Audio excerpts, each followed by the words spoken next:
If you want to learn how to make this super gorgeous framed art for a kiddie's bedroom or a gift, then keep watching because I'm going to show you how it's done and it's easy. Hi, I'm Sarah. I'm the crafter and designer behind this channel, and I'm here to help you get the best of your Cricut machine and become your own designer. And today we are making this super cute fairy box frame. So this is perfect for kiddies' bedrooms, for gifts. And the great thing is it's a full alphabet and number set, free of charge. And we've got the option of having the fairy in 2 different skin shades, so that we've got a dark skinned and a paler skinned fairy.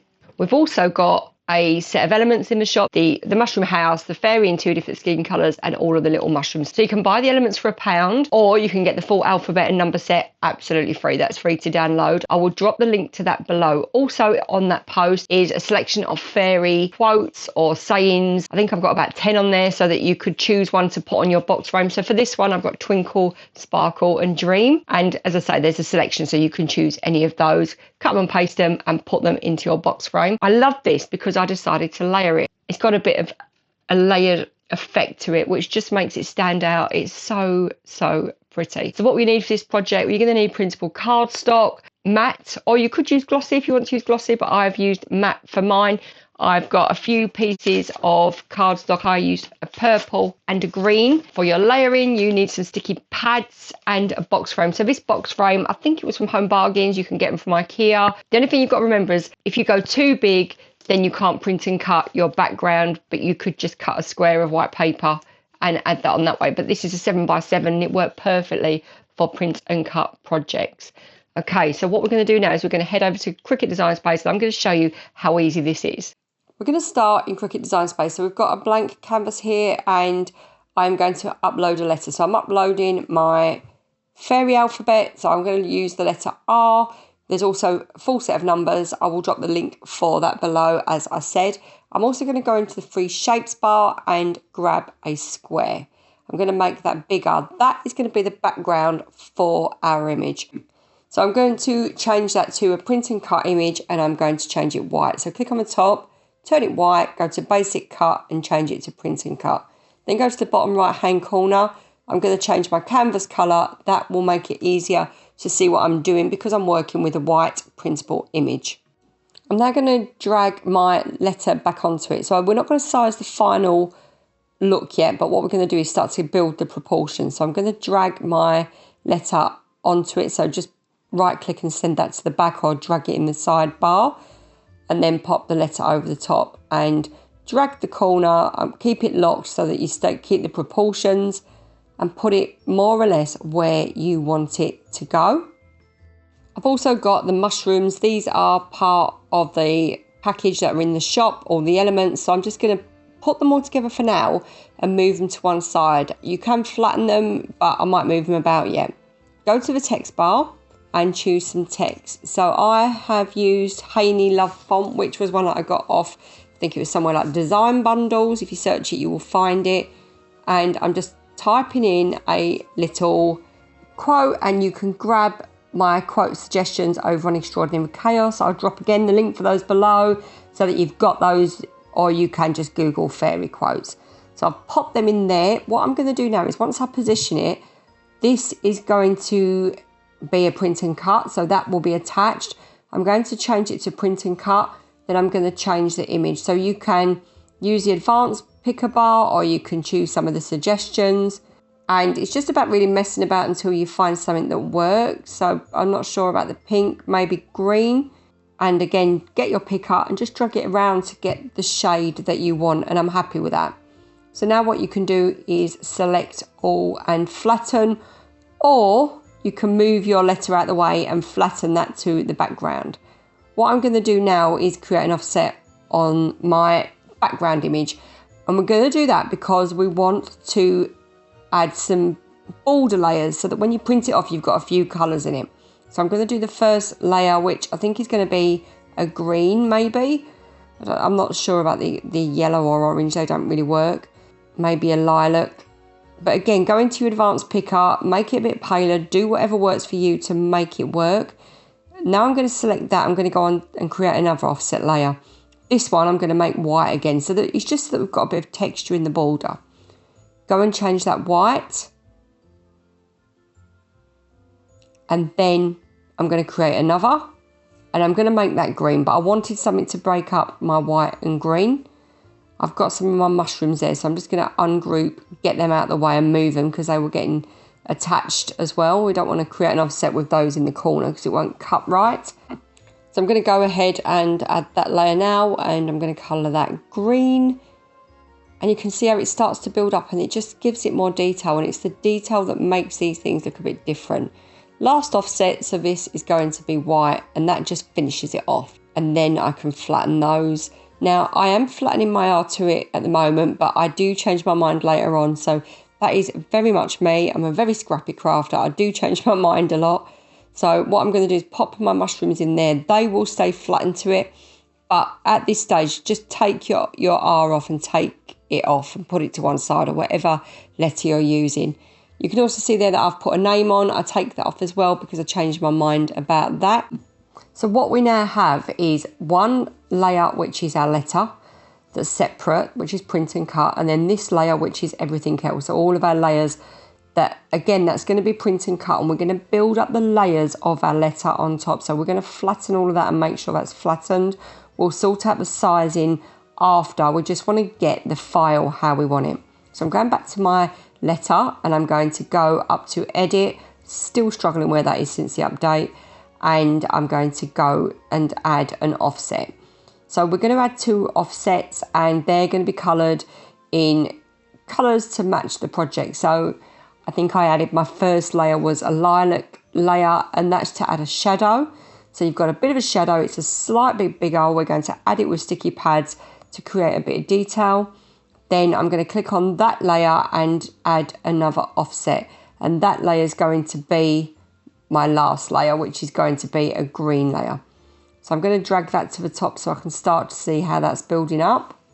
And yet we're definitely going to add another offset layer. So we're going to click on my last offset because I want to create an offset on that and make it just slightly bigger again, only slightly, because it's just about adding a bit of a shadowy layered effect. And there you go. So what we're going to do now is select all, and I'm going to measure my shadow box, and that's really important because this has got to fit inside a shadow box, and that's why I went for the 7x7. So I'm just going to get it, I've taken the back out, and I'm just going to grab my ruler. It's a left-handed ruler, that's why it looks like I'm doing it backwards, and measure to make sure that it's a 7x7. When I'm happy, I can make sure that it's dragged in and in the right position before I send it to print and cut. So when I print and cut, I've got 2 layers. I've got my letter and my background. Then I've got 2 cut layers, which are my cardstock for layering. So I'm going to click next, choose the right printer, remove the bleed, and use my system dialog and choose the best media quality and send that to print.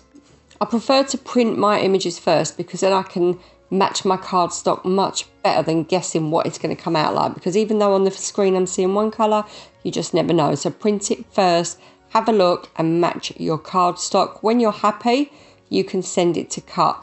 So I'm going to send this on heavy cardstock. I'm all over with my mouse there, I couldn't find it, on a more setting. And we are cutting out our letter. So we have a full alphabet and number set of this. They're all free to download, so I will pop the link below. As I said, I'm just about to cut my last layer, but I thought I'd share this because this is a real top tip for getting a really good cut. So I use a brayer. I've had this probably 8 years. It's not something that wears out, and I use that to attach. And then, all right, it takes a bit of weeding off. You have to reverse weed it and peel it off, which I'll show you in a minute. But I find that my cuts, I don't struggle with cutting on my Cricut mat because I use the green one and this, and it sticks it really well. And I think if it sticks it really well, it can't move at all. So we've just cut this out, and to reverse weed it, you're just going to flip it and peel it. But you've got to peel it gently because you don't want it to bend. So anything that you're going to cut, and that will bring it off your mat. And that's a really easy way to weed off on a super sticky mat and stop you having any damage to your file. And here we are, it's all cut out. So we've got our back layer, we've got our letters layered up, and I'm really glad I did that because I think that's going to make all of the difference. We're going to just pop that there. We're going to use sticky pads to start building it up, just so, because it's in a box frame, we can give it a bit of depth. Let's just check we get these the right way around. Which one goes with the back? That's the green. So we're going to start building on this way. I'm going to cut them in half. They don't need to be full size, so you could use sticky smaller ones if you've got them. I'm going to pop that on there. Obviously you want it to sit slightly in the middle. So I've gone for quite a close coloured pink because I wanted it to be, this layer to be a bit more of a shadow effect than anything else. I'm so pleased with how that come out. I mean, when you start drawing an alphabet, you never really know. You start with an idea, but it evolves, or it does for me, it evolves as I go along. So when they turn out like that, I'm so pleased. For the next layer,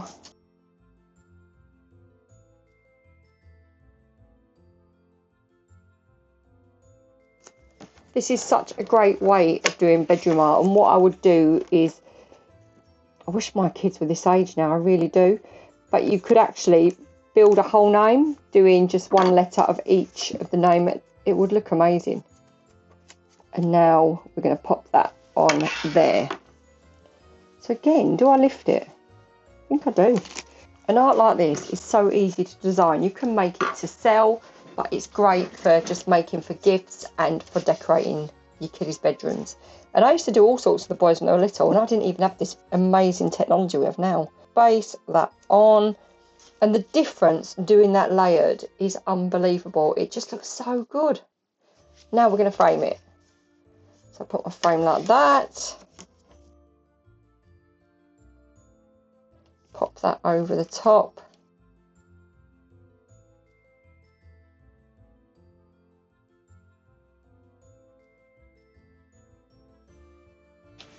Pop that in.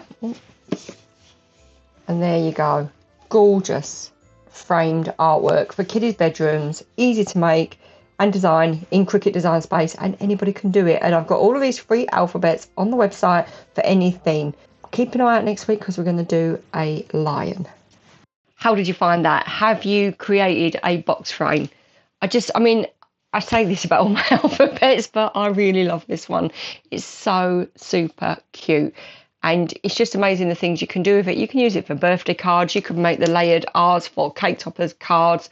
But for bedrooms, for box frames, these are amazing. And when my kids were little, I had jungle animals in all different box frames because you couldn't get stuff like this at the time. I mean, one of them's 25 now. But yeah, you could do this and do a name and do it in a theme. And I've got so many different themed alphabets.